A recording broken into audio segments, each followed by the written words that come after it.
We're ready. Shalom to Shalom. sincere Akim.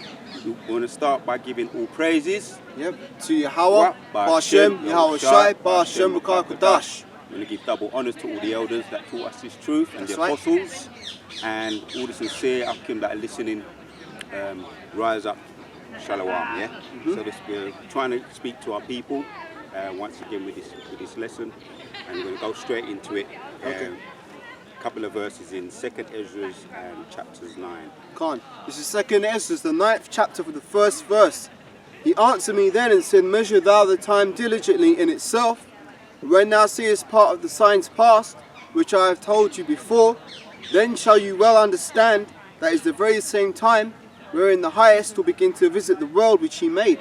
Right, yeah, please there, Akim. Khan. So yeah, we could see, man, by these prophecies that are taking place on the earth right now, man. We're hearing it on a worldwide scale, man. Mainstream news media. They're just leaving the house. There was something that was happening in Japan. It looked like a, you know, I was just on my way at the house. It looked like a mudslide. Could have been an earthquake or a hurricane. See people on the floor. See houses all look like debris. Japan. Did people die? Taki, Japan. Did people die? I've got yet to find out how many people died. You know, maybe they haven't come to a number yet, but as yet. And also the thing what's going on in Australia, man. It's a plague what's going on with the mouse eating up all the place. Carry on reading anyway. We'll bring that out. Yeah, so it says, verse 3, Therefore, when there shall be seen earthquakes and uproars of the people in the world, then shalt thou well understand that the Most High spake of these things from the days that were before thee, even from the beginning. Right, yeah, earthquakes, yeah, the earthquakes that are taking place, the uproars of the people. Yep. People are getting really frustrated with the government, man. You know, there was something that happened over there in Haiti. They're saying it's an assassination of the president. Yeah, I heard about that. And what I've been hearing, just through word of mouth, is that he wasn't really going with the program, the pandemic. He wasn't down with the pandemic program. Right, so they put him on ice, basically. As they do, as we know they do, you know. And we don't deal with no conspiracy theories. We deal with truth. Conspiracy facts. So called. We bring out truth. So the truth will come out, you know, the backstory will come out, but they're saying that there's an uproar of the people, like a little bit of an uprising over there in Haiti and England, press conference, America rather. They were saying they're calling for the government, the American government, to go over there with their military to sort it out, to secure the area. If I may, that's all a play, man. He still does this time and time again. It's like he's using the same playbook, where he'll basically set up a puppet leader in a country, right? And then if the puppet leader gets out of pocket, they put his ass on ice, kill him off. Then they put in another puppet.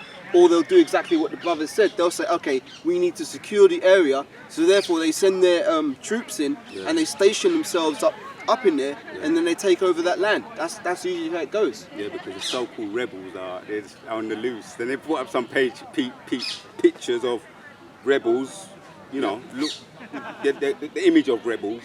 So, you know, but we know through the spirits feed us, man. We have an unction from the Holy One, man, and we know all things, man. Can't. Carry on reading. Right, reading on, it says, so it says, verse 5, 2nd Ezra 9, verse 5.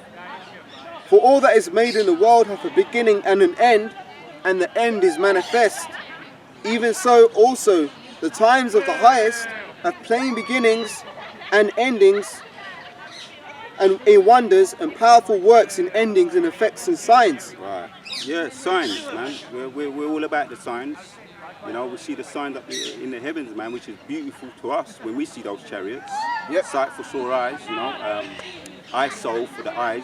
Yep. Scripture's talking about that. Talks about the eye soul, and when you know us, our people were on the plantation. We used to sing that song, innit? Swing a low, sweet chariot, coming forth to carry us home. That's what we was longing for, you know. But we're coming into that time now. We're seeing the signs. We're getting closer.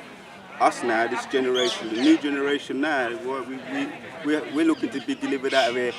One brother said, as speaking as a man, one brother said, by the way they're hearing about the wars, rumours of wars, things might start to get looking as if they might start to get ugly late this year. That Lord willing, that be the case. You know, I think we kind of touched on it. I've got a preset for you. Alright. Hang on, bear with me.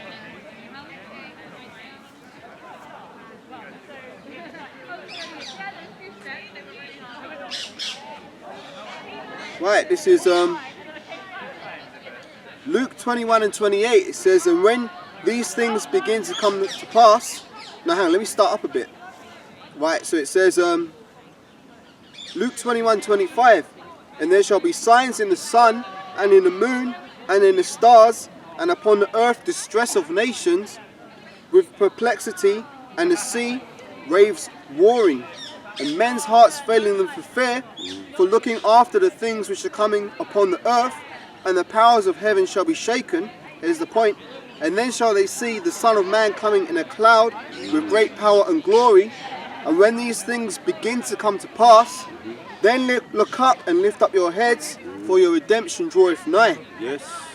Because we were just speaking about how Swinging Low Sweet Chariot, we used to sing on the plantations.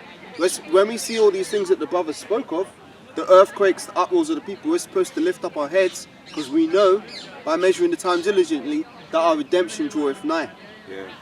And when Apostle put up that video with the chariots with the 4 angels, you know, we know they're angels, men, black men, what you call black men, we know that they're angels up there, in there, you know, in control. The military that is about to come back again and visit the earth, they was trying to, this was in Iran. They're trying to shoot it, right? They were trying to shoot it down, and they were saying, the way he said that they would look like some molten kind of liquid coming out of it, like. And when obviously the soldiers saw that, I mean, they're, you know, perplexed, wondering, man, you know. Yeah. The heathens, it talks about the heathens, isn't it? Yeah, being dismayed, man. Yeah, I've got that one. I've got that one for you. This is Jeremiah chapter 10, verse 2. Just quickly get it.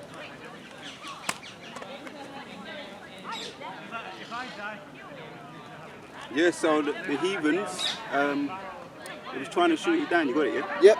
This is Jeremiah 10 and verse 2. Thus saith Yahweh, learn not the way of the heathen, and be not dismayed at the signs of heaven, for the heathen are dismayed at them. Yeah, so it just looked like as if you was going to throw something. Like, imagine you had a slab of mud, and there was someone on the other side of a glass. Yeah, Yep. and then you threw the slab of mud in it, and the person was there like smiling, and then the slab of mud, they didn't know there was a glass between, and it just hit the slab of on the glass, and the person just stood there like to say, Yeah, what are you doing? What do you think you're doing? Just standing, just not moving, you know, just he knows it can't be touched, man.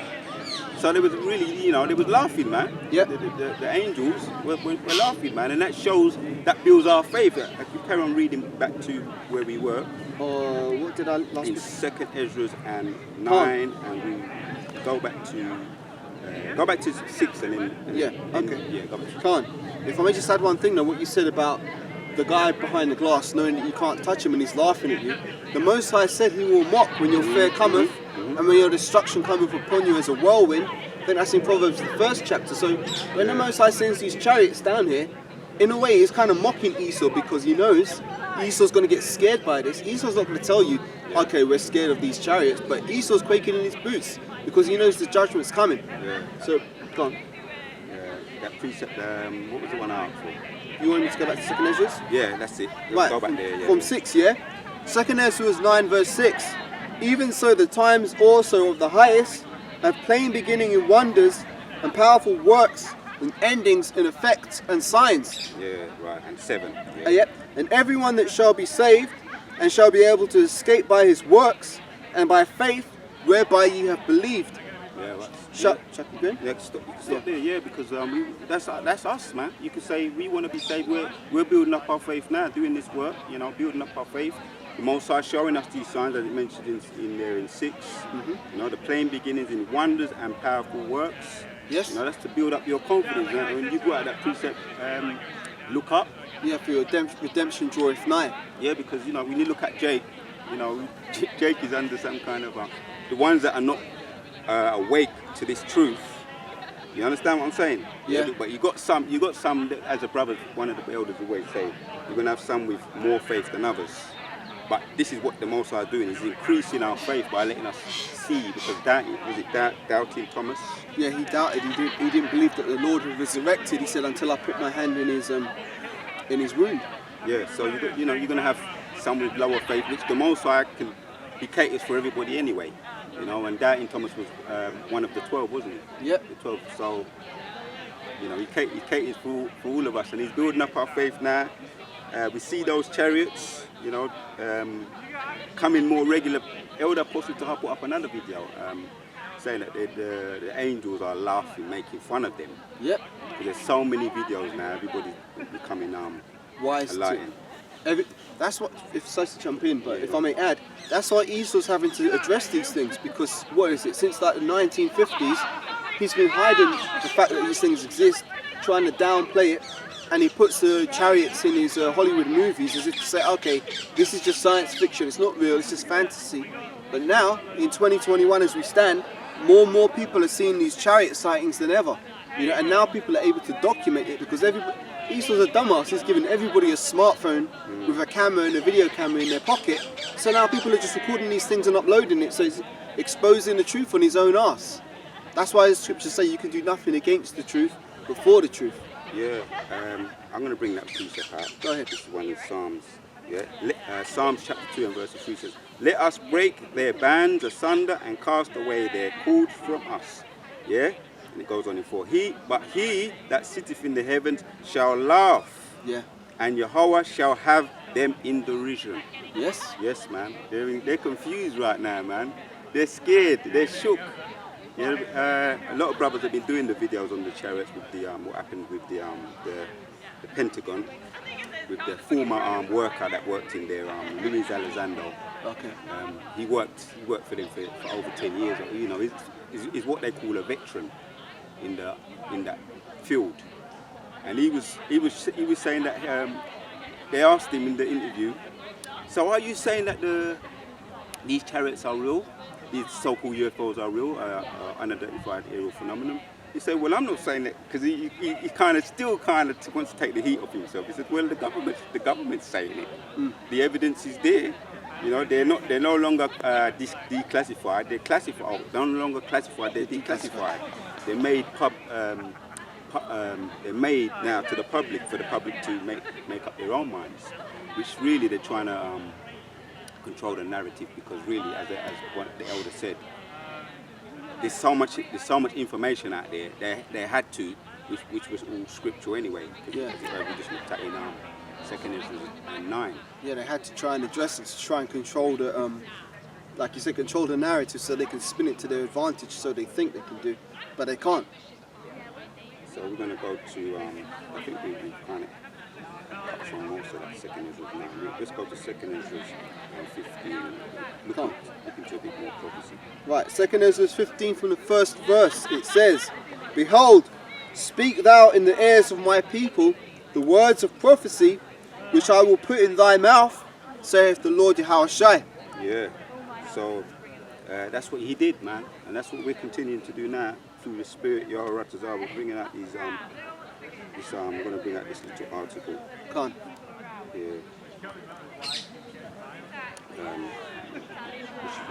It's been out. It's been circulating a little bit, but actually, let's get into it.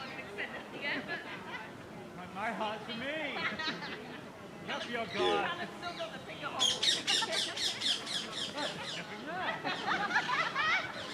Yeah, this is an incident what happened, which they're trying to cover up. HMS Defender, Russia jets and ships shadow British warships. This is this guy's name. This is BBC News, yeah. Jonathan Bale says, "We are being shadowed by a Russian warship." As it goes on in the article, it says, "More than 20 Russian aircraft and 2 Coast Guard ships have shadowed a British warship sailing near, was that Crimea, yeah. Moscow Defense Ministry said a patrol ship fired warning shots and a jet dropped bombs in the path of HMF Defender as it sailed some 12 miles, 19 kilometers of Karema's coast. The UK government, this is what the UK government had to say, rejected Russia's account of the incident and denied that any warning shots had been fired. So that's pride, isn't it? That's their pride, yeah? Yep. He said the UK government denied that any warning shots had been fired. The BBC correspondent on the warship said it was harassed by Russia's military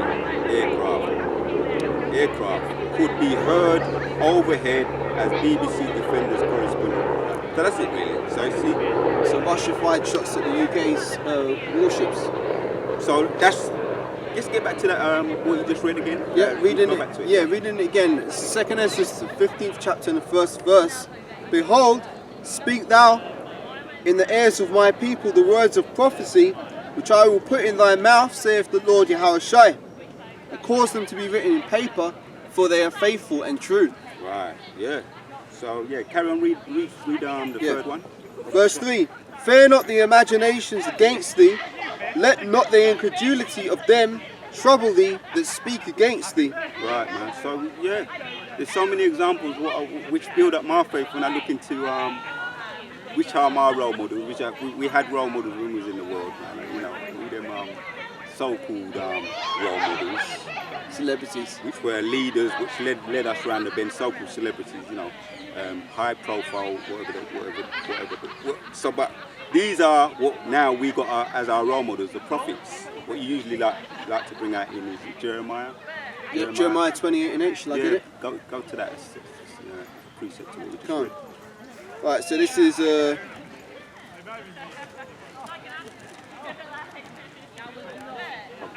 that's all right. You know, when brothers get in the spirit, they get a little bit more amped up. Yep, that's all right. Jeremiah chapter 28 and verse 8. The prophets that have been before me and before thee of old prophesied both against many countries and against great kingdoms, of war and of evil and of pestilence. Yeah. So that's the prophets. That's the prophets, man. My role models, our role models. And I say when I read on one, for example, I like Ezekiel, but then when I read about the story, which is not a story because it's real life, and I try to get into, bring the stories to life, the so-called stories, the history to life when I get into it, and I start to feel the vibe, the vibration of the prophet. And I like Joshua. I also like Moses, which we're going to go into a little bit of Moses and what he had to contend with Pharaoh. And I also like, I mentioned Ezekiel, Elijah, Elisha. So yeah, these were our role models. These are our role models, man. We follow their example, which could be us, through the Spirit. They're back here, man. You know, doing the work that they were assigned to do, what they was born to do. Yeah, yeah, precept for you on what you're saying about role models. That's right, because you've got to put the reason why all these stories are recounted in the scriptures, because they are supposed to be our role models. Those are the men who we're supposed to look up to. With the chief one, we're supposed to look up to being Yahushua himself, because the scriptures do say, mark the perfect man, which was Yahushua. So it says, precept what the brother's saying, Romans 15 verse 4, for whatsoever things were written aforetime were written for our learning, that we may through the patience and comfort of the scriptures might have hope. Yes, because that's that hope that infuses us and brings us to life. Ezekiel 37, man, you went into that a little while ago, which is a very, very powerful drama. You know, they've done movies and loads of movies on that, drama, real history of rising up, the spirit entering onto the prophets, man, and infusing them alive and bringing them back to life again. Would you like me to read it, or do you want to keep it? We can go to that, because we're going to get into, how we get into Ezekiel. Okay. If the spirit says so. But where did we finish off in 2 Esdras and 15? How far did we get? Back in 2 Esdras 15, we got down to about, we was up to verse 3. Shall I read it again? Yeah, read it again and then go to 5. Fine, alright, so this is 2 Esdras 15 from verse 3. Fear not the imaginations against thee, Let not the incredulity of them trouble thee that speak against thee. For all the unfaithful shall die in their unfaithfulness. Behold, saith the Lord, I will bring plagues upon the world, the sword, famine, death, and destruction. Yes, man. We was talking about what's over there a little bit on in Australia, right? And brothers have touched on it. Saw a little bit of the Australian mouse plague. It's a plague, yeah. And that plague, right? When they go into a house, yeah, right, and they clear it out, you know, they do all they need to clear out all the mouse that are eating up everything. They say that they clear it out and then they come right back again. And what they're doing is, which I wanna look at that word, or we're gonna look at some examples. We spoke about Moses. Yeah. Because Exodus. Let's see. Exodus. Let's see where.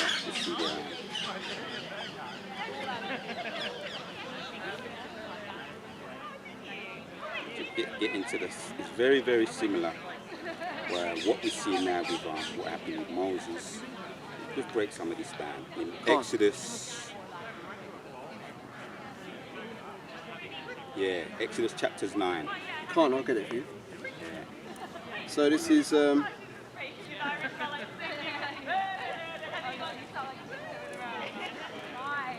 Exodus the 9th chapter from the 1st verse, and it says, Then Yahweh said unto Moses, Go in unto Pharaoh and tell him, Thus saith the Lord Yahweh, power of the Hebrews, Let my people go, that they may serve me.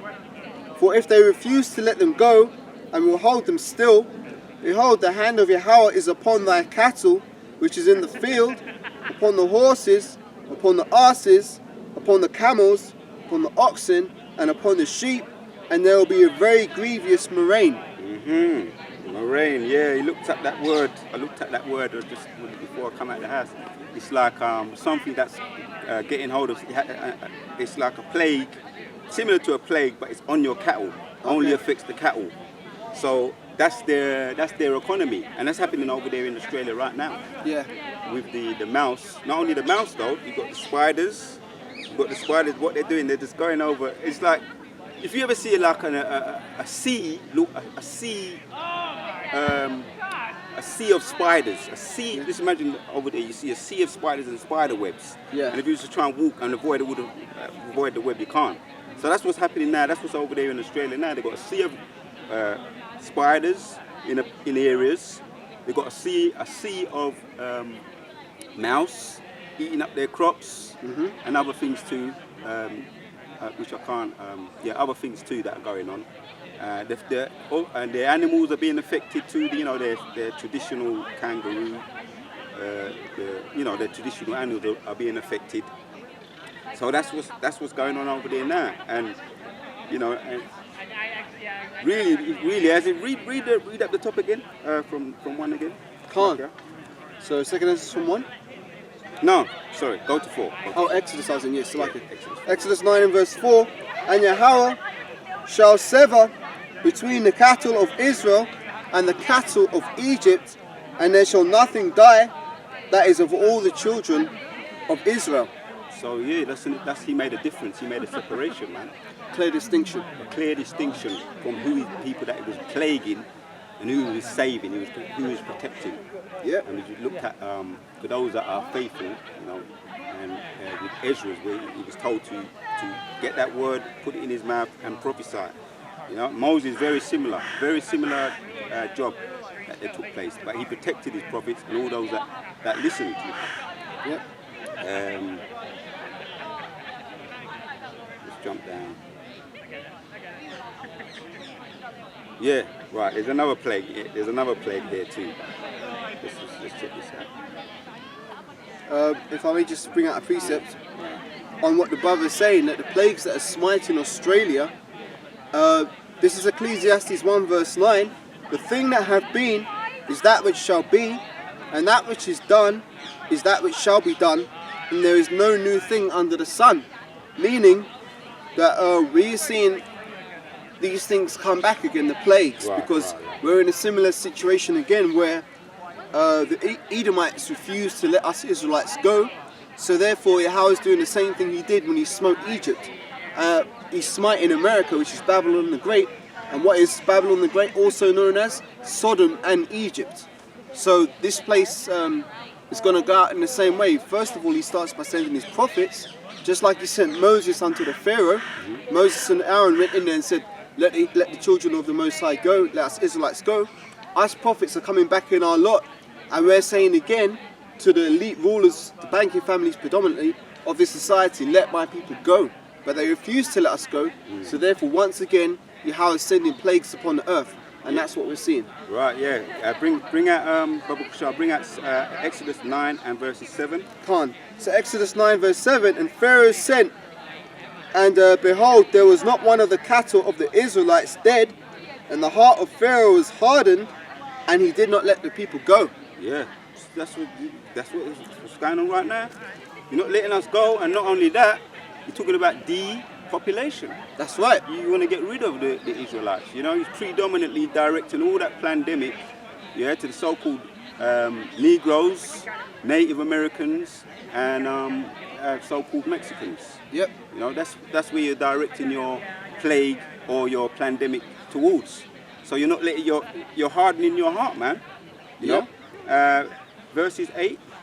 So because you're hardening your heart, verses 8.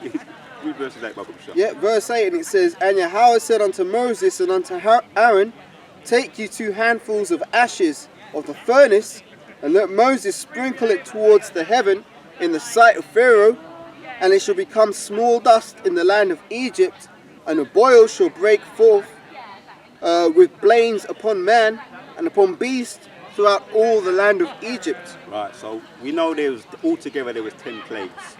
And we're not going to go through all of them, but this is another one. Yep. The plague of bowls, because he hardened his heart. Yep. You know, if you used to go up to, or let's say one of the elders and the apostles said, just boldly just said, look, which they've been doing that actually from over 30 years. That's what they've been doing, really. That's what prophesying is. Yes, to say before. So, and you haven't let us go. So you're getting it over there in Russia. You get the floods over there. I put up a video of the floods in Milwaukee, one state over there in America. The flood, and that's a smaller, because the deluge was what happened to Noah. That was the deluge, the whole earth. But the Most was giving you little snippets here and there, just little snippets here and there to shake you up. But he knows, as it said there, you're going to harden your heart anyway, because he's hardening your heart anyway. Yeah. Because that's why Pharaoh was risen up, and Moses was sent to him to show Yahushai's power. He's actually the power that he has. That's right. And if I may add to that, that's exactly what it was. The Most High hardened Pharaoh's heart, meaning his mind, so that when he did bring the destruction on Pharaoh, Yahweh's name would be magnified. Just like now, we are prophesying against this kingdom, and ultimately Yahushua is going to return and destroy this place, and ultimately Yahweh's name is going to be magnified throughout the whole earth for the rest of eternity. It's not going to be a case where people are walking around thinking, does the Lord exist? No, people are going to know Yahweh Shai rules, and that his people are the Israelites, and that's just going to be established forever. Right. So let's read a little bit more about the effects of the effects of this one, the bowls. So it says, verse 11, and the magicians could not stand before Moses because of the boils, for the boil was upon the magicians and upon the Egyptians. And Yahweh hardened the heart of Pharaoh, and he hearkened not unto them, as Yahweh had spoken unto Moses. Right. So he hardened their heart once again. He hardened the heart of Pharaoh. And that is because Most High hardened his heart. Yahushua hardened his heart. It says that the heart of the king is in the hands of the Lord. So he can turn it whithersoever he will. So Most High is in control, man. So let's turn over the page, to Exodus 10. Yep. Give us another example of another plague that happened, which is about to come upon this earth again. Right, so this is Exodus 10 from the first verse, yeah? We don't have to go straight to the point. Hold on, let me see. Yeah, go to verse 1. Right, Exodus chapter 10 verse 1. And Yahweh said unto Moses, Go in unto Pharaoh, for I have hardened his heart and the heart of his servants, that I might show these signs before him. And thou mayest tell in the ears of thy son and of thy son's son what things I have wrought in Egypt, and my signs which I have done among them, that you may know that I am Yahweh. Right. Keep going. And 10. I got three. And Moses and Aaron came in unto Pharaoh and said unto him, Thus saith the Lord Yahweh of Israel, the God of the Hebrews, How long wilt thou refuse to humble thyself before me, and let my people go, that they may serve me? Yes. How long are you going to refuse to stop hearkening unto the prophets, man, that we've been warning through over 35 years? You know, starting with all the elders, the apostles, and the elders on down. You know, and we know you watch their videos. You know, the elite. We know the elite are keenly interested in their fate. Yep. What is about to come upon them. In 4, reading 4, it tells their fate what's going to come upon them.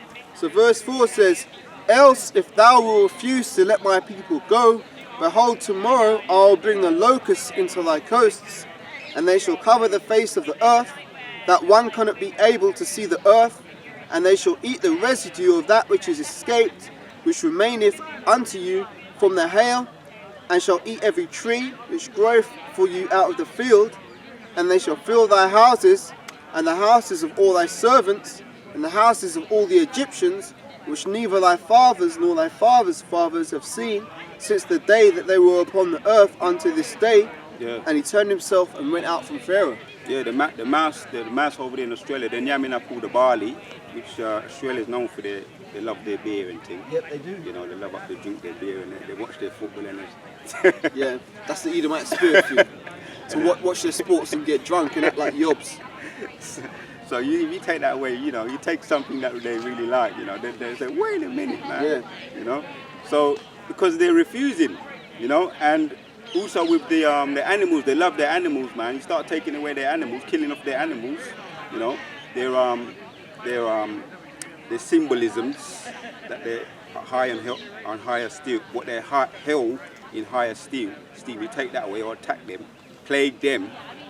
They have to stop and think, man. Which they're the most, yeah. Go on. It's like, you know, I didn't mean to cut in, but just there's another thing. Australia has been getting plagued for the longest. Right. Didn't they have all these wild ass bushfires out there as well? Yeah. Again, that destroys the wildlife and that also destroys the crops. Yeah. So Australia is getting hurt, man. Their dingoes and their koalas and their kangaroos and their what they call it. When people visit some places, they want to visit foreign reserves. Yeah, they want to visit zoos and you know, their reserves, their resorts and stuff like that. Most are just hitting them, and it's only just little sneak previews right now, you know. Yeah, how about you, man? Try to rock the time. So your brother's holding your own. Hey, yeah, how about you, man? Rock the time. So just little sneak previews here and there. And yeah, to the elder come and I'm gonna let you and him do your thing, you know. Just gonna wrap it up. So you finished with that, or do you want me to keep moving? So yeah, that's the point on that. If we just turn over the page now. Can't. Yeah, just conclude with this, because the last plague was the last plague in Exodus 11:1. You go to it. Hold on a minute. Was it 12? 11. Yeah, Exodus 11 and verses 4. Can't it? Yeah. Exodus 11 from verse 4. And then Moses said, Thus saith Yahweh, at about midnight I will go out into the midst of Egypt, and all the firstborn in the land of Egypt shall die, from the firstborn of Pharaoh that sitteth upon his throne, even unto the firstborn of the maidservant that is behind the mill, and all the firstborn of beasts. Right. See what happened there? Because Pharaoh hardened his heart. Most High, what did he do? He had to take away